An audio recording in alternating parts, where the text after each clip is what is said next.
Hello everyone, welcome back to Chemistry Explanation with Anita. Today I am going to deal with the class 10th topic, that is metals and non-metals. Yes, ये third chapter है CBSE NCERT book का class 10th का, जो हम आज deal करने जा रहे हैं. इसको मैं कई पार्ट्स में डिवाइड कर दूंगी एंड सिर्फ आज मैं मेटल्स को ले रही हूँ. मेटल्स को एक्सप्लेन करने जा रही हूँ कि what are metals, what are the physical properties of metals. Right, सबसे पहले हमें मालूम होना चाहिए मेटल होता क्या है. मेटल्स जो होते हैं that are electropositive in nature. Electropositive बोल रहे हैं अगर हम इलेक्ट्रोपॉजिटिव, तो आपको मालूम होना चाहिए इलेक्ट्रोपॉजिटिव क्या होता है. एग्जाम्पल के लिए हम एक सोडियम लेते हैं, ये रहा न्यूक्लियस.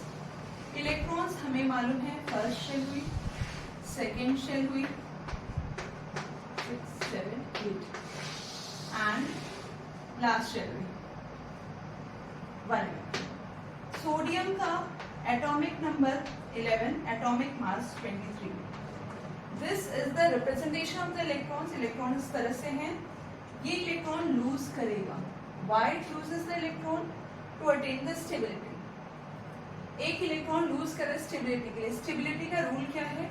ऑक्टेट रूल होना चाहिए. ऑक्टेट रूल फॉलो करता है. मीन्स आउटर मोस्ट इलेक्ट्रॉन, जिसको हम वैलेंस इलेक्ट्रॉन कहते हैं, उसमें 8 इलेक्ट्रॉन्स होने चाहिए. इस 8 इलेक्ट्रॉन को ऑब्टेन करने के लिए या तो वो गेन करता है या तो वो लूज करता है इलेक्ट्रॉन्स. राइट, तो इसमें क्या है, 2 था, इसमें 8 था, इसमें 1 था. 1 एक्स्ट्रा है. Because of that sodium tries to lose the electron, और जिसकी वजह से पॉजिटिव चार्ज आ गया. अब आप सोचो कि पॉजिटिव चार्ज कुछ लूज करने पे, कम होने पे पॉजिटिव चार्ज आता है. तो हम देख लेते हैं 11 प्रोटॉन्स थे, एस इलेक्ट्रॉन यहाँ 11 है एंड 11 इलेक्ट्रॉन्स थे, दोनों बराबर थे. बिकॉज न्यूक्लियस के अंदर प्रोटॉन्स हैं, प्रोटॉन्स अंदर हैं and electrons are revolving. Electrons बाहर है, जिसकी वजह से we can easily remove the electrons and electrons कम हो जाएगा और हो गया आपको 10, क्योंकि एक इलेक्ट्रॉन हमने निकाल लिया. Now this equality sign is not there. अब किसका साइन ज्यादा है? पॉजिटिव चार्ज का, प्रोटॉन का. कितने यूनिट ज्यादा है? +1. तो जिसकी वजह से सोडियम पे +1 आ जाता है. So because of obtaining the stability, the atom generally loses the electron to become a electropositive ion.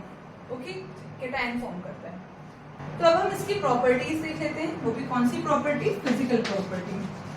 Physical property क्या होती है? इन विच, जिसमें कि हम इलेक्ट्रॉन्स, प्रोटॉन्स या एटॉमिक नंबर, एटॉमिक मास से लेना देना नहीं होता कि कितना इलेक्ट्रॉन्स है. वी डोंट नो, बट हम आउटर अपीयरेंस से पता करते हैं या तो उसके साइज, स्मेल, वेट से पता करते हैं कि व्हाट्स द नेचर. तो फिजिकल प्रॉपर्टी में सबसे पहले हम ले लेते हैं state. They are generally solid in state. Solid in state क्यों होता है? क्योंकि मेटेलिक बॉन्ड्स बहुत स्ट्रॉन्ग होते हैं, जिसकी वजह से they are generally solid. Except क्या है? एक्सेप्ट अधिकतर पूछा जाता है मरकरी. एक्सेप्ट मरकरी, जिसको हम लिखते हैं Hg से सिंबल इसका. दूसरा हम देख लेते हैं, एक और देख लेते हैं, हार्डनेस भी देख लेते हैं, कितना हार्ड नेचर है. Hardness, mostly all the solids, all the metals are hard in nature. All are hard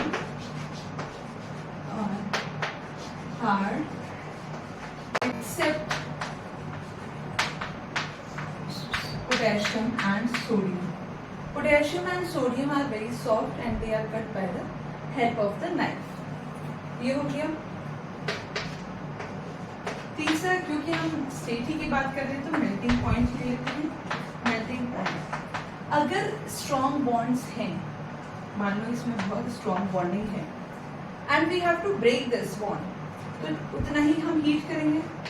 right, जितना ज्यादा हीट करोगे उतना ज्यादा वो ब्रेक डाउन होगा.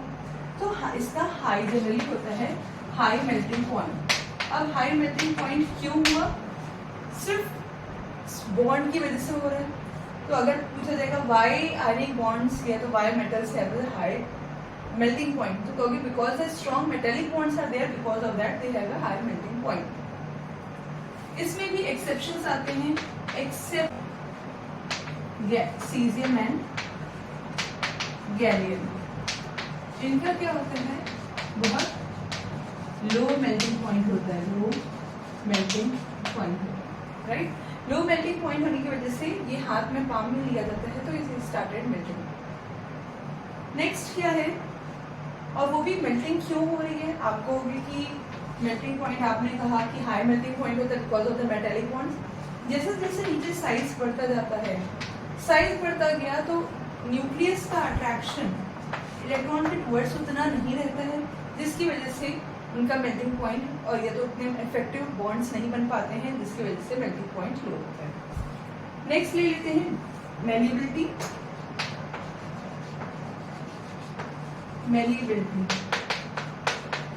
Malleability means it's a ability in which a metal can be converted into the sheet form by hammering or by external pressure. It is converted into the sheet form. Converted into sheet form. Okay. सबसे ज्यादा malleable कौन सा होता है आपका metal? Gold, AU।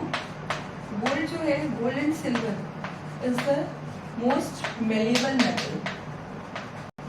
Next is ductility. Ductility is the property in which the metal can be drawn into the wire form. इसमें भी सबसे ज्यादा बेस्ट जो होता है ये वायर फॉर्म में देते हैं, और सबसे बेस्ट फॉर्म जो होता है वो होता है सिल्वर। सिल्वर जो है बहुत अच्छा डक्टाइल नेचर का होता है, बहुत इजीली डक्ट में कन्वर्ट हो जाता है। नेक्स्ट ले लेते हैं लस्टर। लस्टर में एक चीज है, lustre means shiny appearance. Shiny appearance, अगर एक मेटल प्योर फॉर्म में है तो इट इज वेरी शाइनी, और प्योर फॉर्म में है तो it is very shiny in appearance. और शाइनी अपीयरेंस क्यों होती है? This is the most important point, because of the electrons. Free electrons की प्रेजेंस की वजह से, हम कह सकते हैं फ्री इलेक्ट्रॉन की प्रेजेंस की वजह से इट इज लस्टर।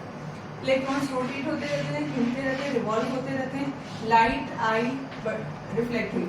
और किस तरह से रिफ्लेक्शन होता है? रेगुलर रिफ्लेक्शन होता है, एंड जिसकी वजह से ये शाइनी अपीयरेंस देते हैं। ये क्वेश्चन पूछा जाता है कि because of what factor the metals are lustrous, तो because of the free electrons it is lustrous. Next है sonorous, means ringing sound produce होगा, ringing sound. Because of that bells जो होती हैं जनरली मेटल्स की बनाई जाती हैं, सो दैट उसकी रिंगिंग साउंड हो। पूजा में आपने देखा होगा जो घंटियाँ होती हैं वो भी कॉपर की बनाई जाती हैं या तो तांबे की होती हैं, because of that sonorous nature. Next है कंडक्टिविटी। कंडक्टिविटी, कंडक्टिविटी में हीट और इलेक्ट्रिसिटी दोनों आता है, heat and electricity. Good conductor of electricity जो है सिल्वर होता है। गुड कंडक्टर ऑफ इलेक्ट्रिसिटी जो होगा सिल्वर होगा, silver Ag। And good conductor of heat जो है उसमें भी आपका सिल्वर एंड कॉपर होता है, सिल्वर एंड कॉपर होता है। इसमें आता है एक्सेप्शन लेड एंड मर्करी का। Lead and mercury are bad conductor of heat, and mercury is bad conductor of electricity also. Mercury is bad conductor of electricity also, except this is very important. I hope आपको समझ में आया होगा, and this is the only concept जिसमें अधिकतर exception वाली चीजें जो हैं बहुत पूछी जाती हैं, because it is especially mentioned in the NCERT book also, and so it comes in the competitive exam also. I hope this video is very clear to you. अभी तक आपने चैनल सब्सक्राइब नहीं किया है तो please subscribe my channel. Thank you.